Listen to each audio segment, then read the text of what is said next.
नमस्कार साथियों, मैं डॉक्टर राधाकृष्ण इजी सॉल्यूशन पे आपका एक बार फिर से स्वागत है।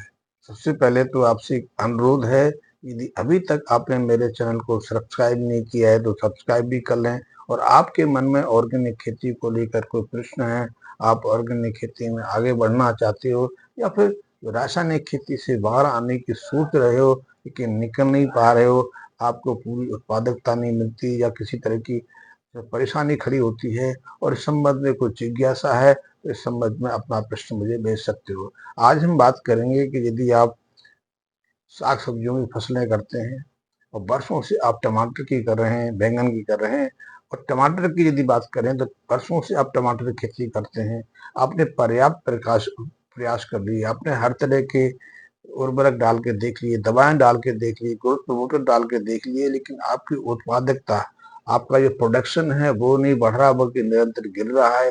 या फिर पर्याप्त प्रयास करने के बावजूद भी आप अपने टमाटर की फसल को ना तो रोगों से बचा पाते हो, और सबसे बड़ी चीज तो ये है, सामान्यतः देखी गई है कि आप पर्याप्त प्रयास करते हैं, आप बुवाई से पहले भी कई तरह की उर्वरक मिट्टी में डालते हैं, पोषक तत्व देते हैं, सिंचाई भी समय से देते हैं, सुरक्षात्मक रूप से कई तरह की दवाओं का प्रयोग भी करते हैं, फिर भी आपकी फसल 3 साढ़े 3 महीने के बाद कमजोर पड़ने लगती है, उसमें निर्मलता आने जाने लगती है, पेड़ दम तोड़ने लगते हैं और टमाटर लगना बंद हो जाता है। ऐसे में एक नया प्रयास करके देखें। प्रयास यही है कि जब आप टमाटर लगाने की सोच रहे हैं और टमाटर लगाने से पहले खेत की तैयारी कर रहे हैं, तो टमाटर में भी और फसलों की तरह 3 मूल तत्वों की जरूरत रहती है जिन्हें हम उर्वरक के रूप में, रासायनिक खादों के रूप में प्रयोग करते हैं। वैसे मैं तो रासायनिक खादों को ज़्यादा प्रमोट नहीं करता, मैं रासायनिक खादों से बाहर आने की सोचता हूँ, क्योंकि मेरा उद्देश्य है कि आप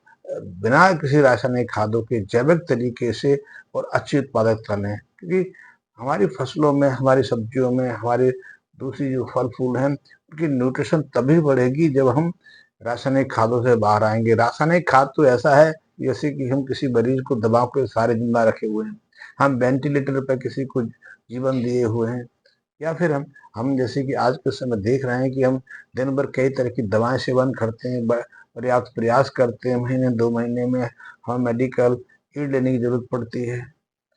उसके बावजूद भी साल में एक आध बार हमें हॉस्पिटल भर्ती होना पड़ता है और हमें निरंतर ये सावधानी बरतने के लिए कहा जाता है कि हम तेज गति से चले ना, हम सीढ़ियाँ ना चढ़ें, हम ज़्यादा मेहनत ना करें, हम इस चीज़ से अवॉइड करें, उस चीज़ से अवॉइड करें, और फिर भी हमें बीमारियां हो जाती हैं। साल भर में हजारों रुपए हम टेस्ट पर लगा देते हैं लेकिन अपनी बीमारी को नहीं रोक पाते, ना असमय मृत्यु को रोक पाते। तो ऐसे में हम यदि खेती करना चाहें और रासायनिक उर्वरक के आगे ही बढ़ें तो उसका क्या प्रयास है, ना तो उसमें स्वाद है। मैं देखता हूँ कि देश के कई ऐसे हैं, जैसे कि महाराष्ट्र में आज का किसान बहुत सारे प्रयोग कर रहा है, लेकिन सबसे ज्यादा प्रयोग महाराष्ट्र में हो रहे हैं और वहाँ की साग सब्जियां, फल, क्रॉप्स में सबसे कम न्यूट्रिशन देखने में आया है। पंजाब के किसान ज्यादा प्रयोग नहीं करते, हाँ उनका प्रयास रहता है ज्यादा उत्पादित लेने की। तो इसलिए पंजाब के किसानों का मूल उद्देश्य रहता है कि अधिकतम मात्रा में यूरिया डाल दें, डीएपी डाल दें, एमओपी डाल दें, जो उनको जरूरत है वही डालें। या यदि उनका कोई जो दवा विक्रेता है, सीड विक्रेता है, कोई और परामर्श दे देता है तो वो प्रयास कर देते हैं, लेकिन फिर भी बहुत सारी चीजों से वो बच के रहते हैं। लेकिन महाराष्ट्र है या कर्नाटक का किसान है, गुजरात का किसान है, बहुत निरंतर प्रयोग करता है और इन रासायनिक खादों को भी अलग अलग रूप में देने का प्रयास करता है, लेकिन तो मैं इनसे अवॉइड करना चाहता हूँ। तो आप पुराने साग उपज करने वाले किसान हैं, टमाटर की फसल करते हैं, लेकिन उसमें उत्पादकता बढ़ नहीं रही है बल्कि निरंतर गिर रही है, और आपके टमाटर के पेड़ 3 से साढ़े 3 महीने के बाद कमजोर पड़ने लगते हैं, दुर्बल होने लगते हैं, उनमें गिरावट आने लगती है, वो मरने लगते हैं। तो ऐसे में आपने आगे से यदि टमाटर की फसल करनी है तो उसके लिए प्रक्रिया है, प्रक्रिया यही है, जब मिट्टी की तैयारी कर रहे हो, और मैं जो जितना कुछ बता रहा हूँ वो 1 एकड़ जमीन के लिए है। आप प्रयोग कर रहे हैं तो आप 200-300 मीटर का चुना एक क्यारी ले सकते हैं, उसमें प्रयोग करके देखिए, और वहां जो रिजल्ट मिलेगा फिर आप उसको पूरे खेत पे अप्लाई कीजिए, आपकी उत्पादकता बढ़ती है, आपकी ड्यूरेशन बढ़ जाती है, क्योंकि यदि आपकी जो टमाटर की फसल है 3 साढ़े 3 महीने से ज़्यादा हो जाए, 4.5 महीने की हो जाए, 5 महीने की हो जाए, तो निश्चित है आपकी उत्पादकता में वृद्धि होगी, ज़्यादा समय तक टमाटर लगेंगे। और यदि टमाटर के पेड़ों पर टमाटर की संख्या बढ़ जाए, टमाटर का साइज बढ़ जाए, तो वो भी तो आपको लाभ मिलने वाला है। तो आप ये थोड़ा सा प्रयास करके जब भी आप अपनी मिट्टी को तैयार कर रहे हैं, तो उसमें गोबर की गड़ी सड़ी खाद का अवश्य प्रयोग करें। बिना गोबर की खाद, बिना हरी खाद, आपकी मिट्टी को ना तो ऑर्गेनिक कार्बन मिलता है, ना ह्यूमस मिलता है, जो मिट्टी के मूल तत्व हैं। तो इस बात का आप ध्यान रखिए। इसके साथ में आपको अपनी फसलों को, टमाटर की फसल हो या दूसरी फसल हो, विभिन्न तरह के रोगों से बचाना है, तो जो नीम की खली होती है उसका प्रयोग करना भी ना भूलें। 1 एकड़ में कम से कम 20 किलो के आसपास जो नीम की खली है, उसको तैयारी के समय मिट्टी में अवश्य दे दें। ये 2 प्रयोग हैं। और खाद यदि कितना देना है गोबर का, तो जितना समय हो पाए, 2 क्विंटल, 3 क्विंटल, 5 क्विंटल, 10 क्विंटल, जितना भी हो जाए। निश्चित है कि आगे के वर्षों में इसकी रिक्वायरमेंट कम हो जाती है। क्यों? अभी आपने वर्षों से दिया ही नहीं गोबर का खाद, तो आपकी मिट्टी के अंदर ऑर्गेनिक कार्बन घट गया है, साथ ही ह्यूमस घट गया है, तो उसको बढ़ाना है तो उसको तो प्रयोग करना पड़ेगा। पहली चीज गोबर की गली सड़ी खाद, उसके साथ चाहें तो आप हरी खाद का प्रयोग कर सकते हैं, और दूसरी नीम की खली, इसका प्रयोग कर लें। और हम जो कहते हैं, इस पर मेरा जो मूल भाव रहता है कि जो हम गोबर के जो राख है, जो गाय के गोबर की राख है, उसका प्रयोग करने के लिए कहते हैं। गोबर की राख में, गोबर की राख तो है, गोबर भी है, उसके अलावा 12-13 तरह की जड़ी बूटियों का एक्सट्रैक्ट भी है। वो एक अमूल तत्व है, महंगा है नहीं, बहुत सस्ता सा है, और उसी को प्रयोग करने के लिए मैं कहता हूँ। तो उसको भी तैयारी में कम से कम 1 किलो के आसपास 50 लीटर पानी में अच्छे से घोल के, और उसको सिंचाई के माध्यम से दे सकते हैं। या फिर आप जो गोबर की खाद देने वाले हैं, तो उसमें से 50-60 ग्राम के आस 50-60 किलो के आसपास गोबर की खाद निकाल लीजिए, और उसमें उसको मिला दीजिए। 8-10 घंटे उसमें मिले रहने दीजिए। उसके बाद जब आप सिंचाई करने वाले हैं, सिंचाई के पानी के माध्यम से उसे अपने खेतों में दे दीजिए। नीम की खली का भी प्रयोग करना चाहो तो उसी के साथ कर दीजिए। इसको सब दे दीजिए। जब मिट्टी तैयार हो जाए बुवाई के लिए, उसके बाद पौधों का रोपण कर दीजिए।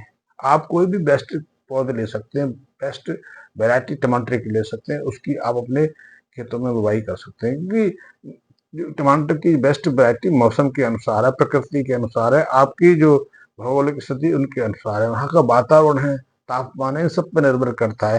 दूसरा चीज ये है कि यदि मिट्टी में लाली है, लाली का अर्थ है कि आपकी मिट्टी में यदि आयरन की मात्रा ज्यादा है, तो वो टमाटर के लिए बिल्कुल सूट करती है। लेकिन यदि लाली कम है, आयरन कम है, तो हमें आयरन देने की भी आवश्यकता है।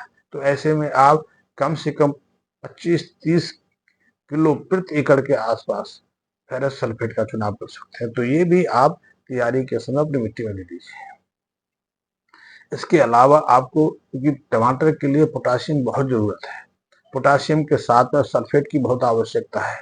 नाइट्रोजन, फास्फोरस तो पत्तियों के विकास के लिए, पौधों के विकास के लिए आवश्यकता है। लेकिन टमाटर की जो फल फसल जो लगती है, तो उसकी फ्लावरिंग है, फ्लावर टमाटर बदलते हैं, टमाटर का साइज बढ़ता है, टमाटर पर लाली आती है, चमक आती है, टमाटर का साइज बढ़ता है। इसके लिए पोटाशियम बहुत जरूरत है, और सल्फर बहुत जरूरत है। तो आप फेरस सल्फेट का प्रयोग तो इसलिए कर सकते हैं कि आयरन भी है आपकी टमाटर की जरूरत है, सल्फेट तो सल्फर की सप्लाई करता है, तो इसलिए जरूरत है। और यदि ऐसे में पोटाशियम के साथ यदि आपको सल्फर का साल्ट मिल जाए, तो वो आपके लिए अत्युत्तम है, तो उसका प्रयोग कर सकते हैं। सिलिकॉन का प्रयोग कर सकते हैं। सिलिकॉन जो टमाटर को सड़ने से रोकता है, टमाटर के जो फल का जो ऊपरी परत है उसमें चमक लाता है, उसको कई तरह के रोगों से, रोगाणु से सुरक्षा प्रदान करता है। तो आप सिलिकॉन का प्रयोग कर सकते हैं। सिलिकॉन भी टमाटर की फसल की बहुत महत्वपूर्ण है।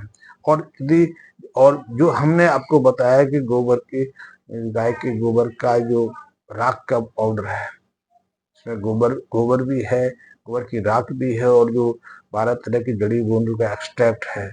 इस एक्सट्रैक्ट में बहुत सारे जो आवश्यक न्यूट्रिशन है, आवश्यक पोषक तत्व हैं, वो भी हैं, ग्रोथ प्रमोटर भी हैं। और ये आपकी फसल को, मिट्टी को एक निश्चित नया प्राकृतिक आयाम देने की क्षमता रखता है वो भी है। तो उसका प्रयोग जब भी आप अपने टमाटर के फसल को पानी दें, सिंचाई करें, तो तब इसका प्रयोग करना है। और पहली बार आपको 1-1.5 किलो के आसपास इस गोबर राख का प्रयोग करना है। उसके बाद जब भी आप सिंचाई करें तो मात्र आपने 200 से 300 ग्राम के आसपास गोबर राख का जो पाउडर है इसका प्रयोग करना है। प्रयोग वही करना है कि आप 30-40 लीटर पानी ले लें, पानी में उसको मिक्स कर दें, 5-7 घंटे के बाद सिंचाई के माध्यम से वे मिट्टी में देते रहें। स्प्रे करना चाहें तो गोबर की राख का स्प्रे भी कर सकते हैं। स्प्रे के लिए इसका 5-7% का सॉल्यूशन लेना है। जो आपने सिंचाई के लिए तैयार किया है उसी में से आप 5-7 लीटर निकाल लीजिए और 10-15 लीटर के आसपास जो पानी लेते हैं उसमें मिक्स करके स्प्रेयर से स्प्रे कर दीजिए। स्प्रेयर से स्प्रे करेंगे तो बहुत सारे न्यूट्रिशन, बहुत सारे जो सुरक्षात्मक तत्व हैं वो पत्तियों के माध्यम से टमाटर की फसल को मिलते हैं। तो वो अपना काम करेंगे, ग्रोथ भी अच्छी रहेगी और आप शाइनिंग देखोगे और उसकी हरापन देखोगे, सब कुछ बदल जाएगा। आपको पेड़ जो है स्वस्थ नजर आएगा, फ्लावरिंग समय से होगी। और ऐसे में आप 3-4-5 बार प्रत्येक फसल में इस गोबर राख का प्रयोग करेंगे। एक बार आपने शुरू में कर लिया तो आपकी फसल निश्चित ही 3-3.5 जो महीने चलती थी वो 4-4.5 उससे आगे बढ़ेगी। उतने समय तक आपको फल फूल भी देगी, टमाटर भी देगी, आपकी वृद्धि होगी और रोगों से बचाव होगा। सबसे बड़ी चीज तो है कि जब आप गोबर की राख का प्रयोग करते हैं तो आपके खेत की मिट्टी की संरचना बदलती है। आप 2-4-5 बार इसका प्रयोग कर लेंगे तो देखेंगे कि फसल खड़ी में भी आप दोबारा कोई फसल लोगे तो आप उसमें भी देखोगे कि जर्मिनेशन जो है, जो भी बीज डालेंगे उसमें मैक्सिमम अंकुरण होगा, मैक्सिमम संख्या में अंकुरण होगा, अंकुरण जल्दी होगा, अंकुरण बहुत सारी बीमारियों से सुरक्षित रहेगा और जो पौधों का विकास है वो पहले की तुलना में, अन्य फसलों की तुलना में अब और भी तीव्र गति से होगा। पत्तियां ज्यादा से संख्या में निकलेंगी, हरी होंगी, मजबूत होंगी, उनका साइज ज्यादा होगा। और जब पत्तियां ज्यादा होती हैं, जब हरापन ज्यादा हो जाता है तो क्लोरोफिल की क्रिया भी, तो क्लोरोफिल ज्यादा बनता है। क्लोरोफिल पौधों के लिए फोटोसिंथेसिस क्रिया के लिए बहुत आवश्यक है। तो आप इसका प्रयोग करेंगे तो आपकी मिट्टी की संरचना भी बदलेगी। मिट्टी की संरचना बदलने का अर्थ है इसमें ऑर्गेनिक कार्बन की दर बढ़ेगी। ऑर्गेनिक कार्बन मिट्टी में जितने भी पोषक तत्व हैं उनकी उपयोगिता बढ़ाता है, उन्हें ज्यादा उपयोगी बनाता है। हमारी फसलों की जड़ें उनको ज्यादा मात्रा में ग्रहण करती हैं। साथ ही गोबर की राख का ये पाउडर जड़ों के विकास में मदद करता है। जो पौधों की जो जड़ें हैं, जिसमें खास करके सफेद रंग की जड़ें होती हैं जो ऊपरी परत पर फैलती हैं, जो मूल जड़ है वो पौधे को स्थिर रखने का काम करती है, लेकिन द्वितीय और तृतीय जो जड़ें हैं वो पोषक तत्वों को ग्रहण करने का कार्य करती हैं। तो उसमें पॉजिटिव आयंस रहता है जड़ में।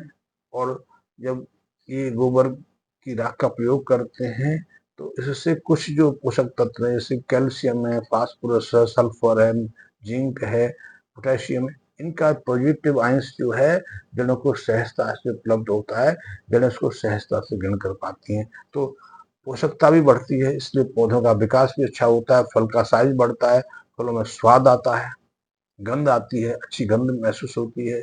और एक तरीके से आप उन साग सब्जियों में भी उस प्राकृतिक स्वाद को अनुभव कर पाते हैं जो वर्षों पहले होता था। आजकल स्वाद नहीं है। आप देखते हैं कि गोभी है, इतनी बड़ी है, टमाटर है, इतना बड़ा साइज का है, लेकिन फुसफुसा है, वो लाली तो देता है, सब्जी बनाएंगे तो लाली तो दिखाई देगी लेकिन स्वाद नहीं आएगा। लेकिन ऐसे यदि आप गोबर की राख का प्रयोग करेंगे तो उसमें स्वाद भी आएगा।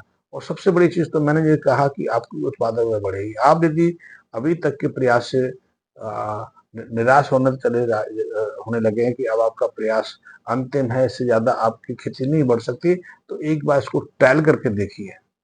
ट्रायल करेंगे निश्चित ही प्रथम बार में 20-25% की ग्रोथ ज्यादा मिलेगी, ज्यादा समय तक चलेगी, स्वस्थ रहेगी, ज्यादा समय तक आपको टमाटर की प्राप्ति होगी। तो उसका प्रयास करके देखें और आपका जो भी अनुभव हो उससे मुझे सूचित अवश्य करें। धन्यवाद मित्रों।